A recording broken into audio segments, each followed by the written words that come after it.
हैं कि बिहार के नियोजित शिक्षकों के एक महत्वपूर्ण और नामी नेता केशव कुमार द्वारा जो है विशिष्ट शिक्षक नियमावली के खिलाफ जो है पटना हाई कोर्ट में एक रिट याचिका दायर की गई है। उनका ये कहना है कि नियोजित शिक्षकों से संबंधित जो विशिष्ट शिक्षक नियमावली सामने आई थी और उसके बाद जो मार्गदर्शिका सामने आई है वह मार्गदर्शिका नियोजित शिक्षकों के लिए किसी भी दृष्टिकोण से सही नहीं कही जा सकती और इसी को ध्यान में रखते हुए केशव कुमार द्वारा पटना हाई कोर्ट में जो है रिट याचिका दायर की गई है। अब इसी कड़ी में मैं आपको बता दूं, बिहार पंचायत नगर प्रारंभिक शिक्षक संघ मूल के प्रदेश अध्यक्ष प्रमोद कुमार यादव ने पटना उच्च न्यायालय में नियोजित शिक्षक नियमावली 2030 को चैलेंज करते हुए केस जो है फाइल किया है और इससे जो है क्या फ़ायदा होगा और क्या इससे नुकसान होगा, हम आज इस वीडियो के माध्यम से जानने की कोशिश करेंगे। तो दोस्तों नमस्कार, मैं अनिल कुमार शर्मा आपका स्वागत करता हूं Anil Sharma GB YouTube channel पर। अगर आप मेरे इस चैनल अनिल शर्मा जीबी पर पहली बार विजिट कर रहे हो तो आपसे आग्रह है कि आप मेरे इस चैनल अनिल शर्मा जीबी को सब्सक्राइब कर लें ताकि मेरे द्वारा जो भी वीडियो बनाई जाए उसका नोटिफिकेशन आपके पास सबसे पहले पहुंचे और आप मेरे वीडियो को देख सकें। तो लगातार जो है बिहार के नियोजित शिक्षकों से संबंधित दो नेताओं द्वारा जो है पटना हाई कोर्ट में रिट याचिका दायर की गई है। यह नियोजित शिक्षकों के हित में ही जो है कहा जा सकता है, क्योंकि आप सभी जानते हैं कि नियोजित शिक्षक इस बात को लेकर के काफ़ी जो है आक्रोशित हैं, परेशान हैं कि उन्हें जो है सरकार द्वारा जो है विशिष्ट शिक्षक नियमावली के बाद जो मार्गदर्शिका सामने आई है उसके माध्यम से ठगे जाने का काम जो है किया गया है। नियोजित शिक्षक यह मानकर चल रहे थे कि उनका जिला स्थानांतरण नहीं होगा, होते भी हैं तो अपने पंचायत को छोड़ करके किसी अन्य पंचायत में, अगर प्रखंड शिक्षक हैं तो वे जो है दूसरे प्रखंड में जा सकते हैं। लेकिन ये क्या एक जो नियोजित शिक्षकों से संबंधित मार्गदर्शिका सक्षमता परीक्षा के विषय में सामने आई उसमें इस बात का स्पष्ट उल्लेख था कि नियोजित शिक्षकों का जिला स्थानांतरण होगा, जिससे हमारे नियोजित शिक्षक काफ़ी आक्रोशित हैं। तो इससे संबंधित याचिका जो है पटना हाई कोर्ट में दायर हो चुकी है, सबसे पहले केशव कुमार द्वारा और अब जो है बिहार पंचायत नगर प्रारंभिक शिक्षक संघ के नेता जो है ये प्रमोद कुमार यादव जी द्वारा जो है याचिका दायर की गई है। पर हम इस वीडियो में सटीक विश्लेषण करेंगे।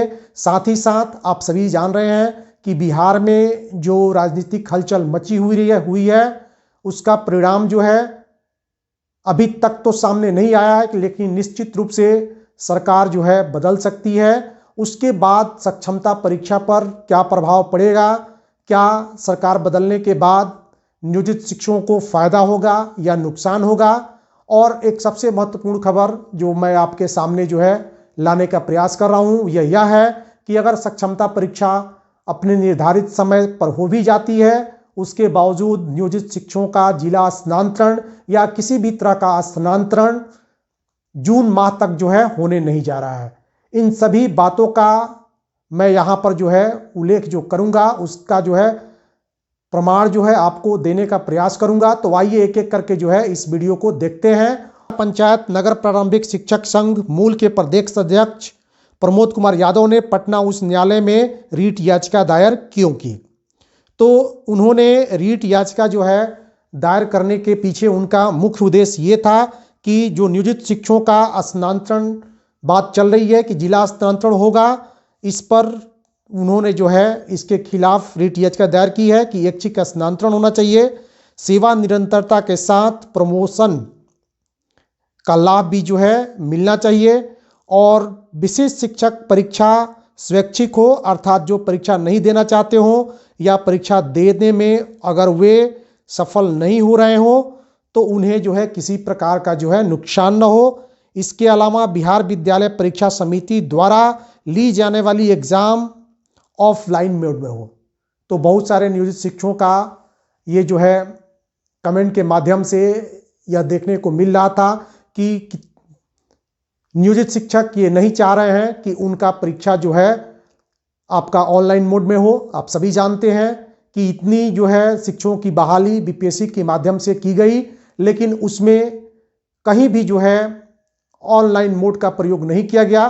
तो फिर यहाँ पर नियोजित शिक्षकों के साथ ऐसा व्यवहार क्यों किया जा रहा है कि उनको परीक्षा जो है ऑनलाइन या सीबीटी मोड में देने के लिए बाध्य किया जा रहा है। तो इसके खिलाफ भी जो है प्रमोद कुमार जी जो है रिट याचिका अपने पटना हाई कोर्ट में दायर किए हैं। और आगे देखते हैं कि इनके रिट याचिका दायर करने का मुख्य उद्देश्य क्या है।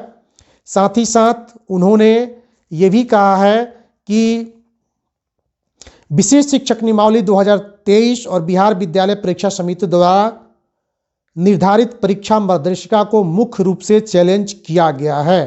तो दोस्तों आप देख सकते हैं कि बिहार विद्यालय विशेष शिक्षक नियमावली के प्रति जो है बिहार के नियोजित शिक्षकों के मन में काफ़ी आक्रोश है और इसको लेकर के लगातार जो है हाई कोर्ट पटना में जो है याचिका दायर हो रही है। कि आप सभी जानते हैं कि जो मार्गदर्शिका सामने आई है उसमें इस बात का उल्लेख है कि यह परीक्षा जो है बिहार विद्यालय परीक्षा समिति द्वारा जो है आयोजित की जाएगी, लेकिन उसमें एक शर्त जो है जोड़ दिया गया है कि प्रश्न पत्र का स्तर जो है TRE 1 और TRE 2 यानी BPSC लेवल का होगा। ये कौन सी बात हो गई भाई? आप परीक्षा ले रहे हैं बिहार विद्यालय परीक्षा समिति के माध्यम से और प्रश्न जो है आप BPSC के स्तर का दीजिएगा। यहाँ पर जो भी नियोजित शिक्षक हैं वो कोई नए तरीके से जो है विद्यालय में बहाल नहीं हो रहे हैं, बल्कि वो बहुत पहले से जो है विद्यालय में पठन पाठन का काम कर रहे हैं। अगर एक नज़र इस पर डाला जाए तो हम कह सकते हैं कि यह जो है एक विभागीय परीक्षा जो है इसको सिर्फ एक विभागीय परीक्षा ही माना जा सकता है। अब रही बात सक्षमता की, तो क्या नियोजित शिक्षक इतने दिनों से विद्यालय में पठन पाठन का जो काम कर रहे थे क्या वो अक्षम थे? उनमें क्षमता नहीं थी कि वो विद्यालय के बच्चों को जो है अच्छे ढंग से जो है पढ़ा सके, उनके अंदर गुणवत्तापूर्ण शिक्षा जो है वो दे सके? अगर सरकार को ऐसे ही लगता था कि ये शिक्षक जो है सक्षम नहीं है तो उन्हें बहुत पहले जो है इसका एग्जाम ले लेना चाहिए था। इतना दिन नियोजित शिक्षकों की परीक्षा जो है लटका कर रखने के पीछे क्या कारण हो सकता है? तो इन्हीं सब मुद्दों को लेकर के जो है पटना हाई कोर्ट में जो है याचिका दायर की गई है।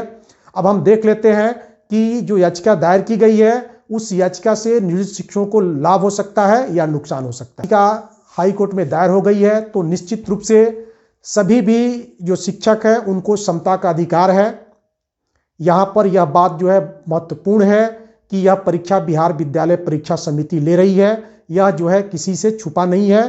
और साथ ही साथ जो नियोजित शिक्षक हैं वो काफ़ी दिनों से जो है बिहार में पठन पाठन का काम जो है विद्यालयों में करते आ रहे हैं।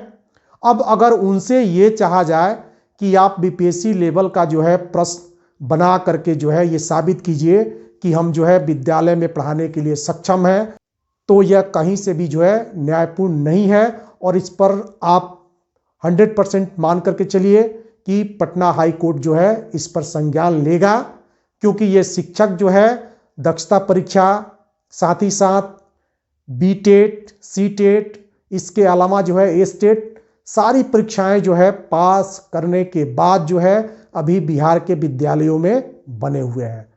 आज जाकर के जो है इधर 3-4 महीने से शिक्षा विभाग की जो है नींद खुली है और उन्हें जो है यह लगने लगा है कि ये लोग जो है अक्षम है, अतः इनका जो है सक्षमता परीक्षा लेना जो है जरूरी है।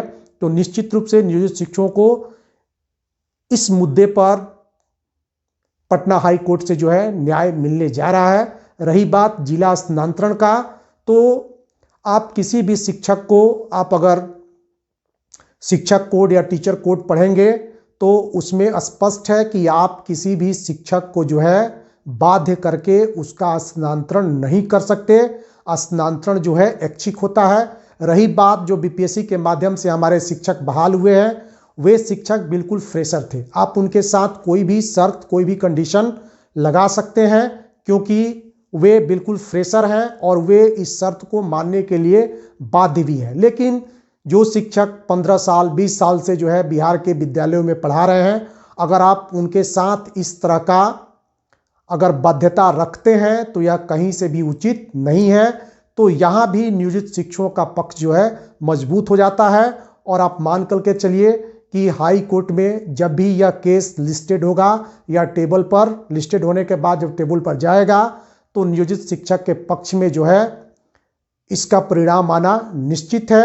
वहीं दूसरी तरफ हाई कोर्ट इसके बारे में क्या सोचता है, इस पर भी नियोजित शिक्षकों का जो है ध्यान रहना चाहिए, क्योंकि यह मामला कोर्ट का है। जब तक जो है यह केस किसी भी न्यायाधीश के टेबल पर नहीं जाता तब तक इसके बारे में कुछ नहीं कहा जा सकता। लेकिन इतना तो तय है कि याचिका जो दर्ज की गई है, निश्चित रूप से बिहार के जितने भी नियोजित शिक्षक हैं उनको जो है फायदा होने वाला है। अब रही बात कि बिहार में जो है सियासी हलचल जो है आप देख रहे हैं काफ़ी गरमाया हुआ है। कभी सरकार गिन रही है, कभी नई सरकार बन रही है।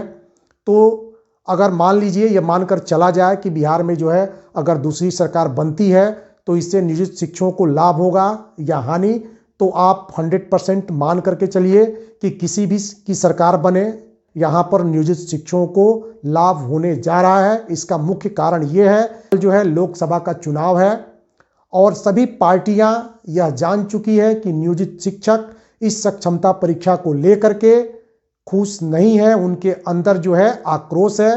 तो यहाँ जिला स्थानांतरण का जो ऑप्शन मार्गदर्शिका में दिया गया है, इससे निश्चित रूप से नियोजित शिक्षकों को छुटकारा मिल सकता है। रही बात परीक्षा देने की, तो ये परीक्षा जो है कोई भी पार्टी हो उसको परीक्षा लेना जो है मजबूरी बन जाएगा, क्योंकि ये नियोजित शिक्षक के हित में ही होगा।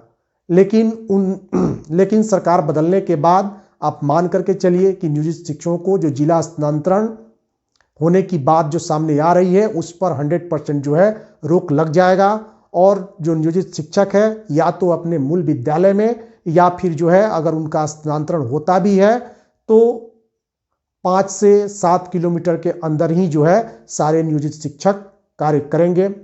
अब आगे देख लेते हैं कि मैंने आपको पहले ही बताया था कि अगर सक्षमता परीक्षा होती भी है तो नियोजित शिक्षकों का स्थानांतरण जून माह के पहले जो है नहीं होने जा रहा है।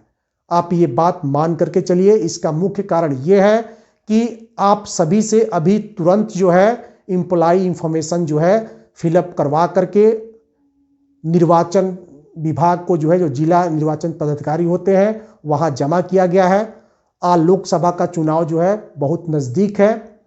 तो इस स्थिति में अगर शिक्षकों का स्थानांतरण किसी दूसरे जगह पर किया जाता है तो निश्चित रूप से इसका प्रभाव जो है लोकसभा चुनाव पर पड़ेगा और कोई भी पदाधिकारी या शिक्षा विभाग यह नहीं चाहेगा कि नियोजित शिक्षकों का स्थानांतरण जो है चुनाव के पहले इधर से उधर उनका स्थानांतरण जो है किया जाए। भले ही आपकी सक्षमता परीक्षा लोकसभा चुनाव के पहले हो जाएगी, लेकिन आपका स्थानांतरण जो है लोकसभा चुनाव के बाद काउंटिंग वगैरह हो जाने के बाद जो है ये प्रक्रिया जो है शुरू होगी। तो आप निश्चिंत रहिए, आपका स्थानांतरण जून माह के पहले जो है नहीं होने जा रहा है और इस बीच जो है बहुत तरह के फैसले जो है आपको शिक्षा विभाग द्वारा या जो भी सरकार आती है उसके द्वारा आपको देखने को मिलेगा। और जो भी सरकार आएगी वह निर्णय जो भी लेगी वह नियोजित शिक्षकों के हित में लेगी। इसका कारण आप सब जान रहे हैं। तो साथ ही साथ मैं अपने दर्शकों से यह कहना चाहता हूं कि आप सभी का सपोर्ट जो है मुझे निरंतर प्राप्त हो रहा है और मुझे जितनी भी जानकारी होती है उस जानकारी को मैं आप तक या आपके बीच जो है शेयर करने का प्रयास करता हूं। अगर आपको कहीं लगता है कि मेरे द्वारा दी गई जानकारी जो है अधूरी है या सही नहीं है तो आप निसंकोच जो है उसको कमेंट बॉक्स में लिख करके मेरा मार्गदर्शन जो है कर सकते हैं। या फिर आपके पास कोई ऐसा इंफॉर्मेशन है या फिर जो है आपके पास कुछ इस तरह का आइडिया है कि हम वीडियो को जो है और रुचिकर या जो है करंट जानकारी के साथ जोड़ सकें तो आप मुझे कमेंट बॉक्स में लिख सकते हैं। अगर नियोजित शिक्षक ही नहीं, शिक्षक हित से संबंधित अगर आपके पास कोई भी ऐसा प्लान हो जो शिक्षकों के हित में हो तो उस प्लान को जो है आप मुझ तक पहुंचाइए। निश्चित रूप से हम उस पर जो है काम करेंगे और मैं आशा करता हूं कि आप सभी का सपोर्ट जो है इसी तरह से मिलता रहेगा। लेकिन कुछ ऐसे लोग जो कि शिक्षक समाज से नहीं आते हैं उनके द्वारा जो है अनर्गल बातें जो है कमेंट में लिखी जाती है। तो एक यूट्यूबर के लिए यह कोई बड़ी बात नहीं है। इस तरह के बातों का सामना जो है हम निरंतर करते रहते हैं और इन बातों को जो है हम इग्नोर नहीं करते। अगर हम उनके साथ जो है उसी तरह की भाषा का प्रयोग करें तो फिर एक शिक्षक समाज और एक दूसरे समाज के लोगों में जो है अंतर या फर्क जो है नहीं रह पाएगा। तो दोस्तों, इन्हीं सब बातों के साथ आशा करता हूं कि आप सभी को ये वीडियो पसंद आई होगी। अगर आपको ये वीडियो पसंद आई हो तो निश्चित रूप से आप इस वीडियो पर अधिक से अधिक लाइक करें, कमेंट करें और शेयर करें। तो फिर मिलते हैं किसी नई जानकारी के साथ किसी दूसरे वीडियो में। तब तक के लिए नमस्कार।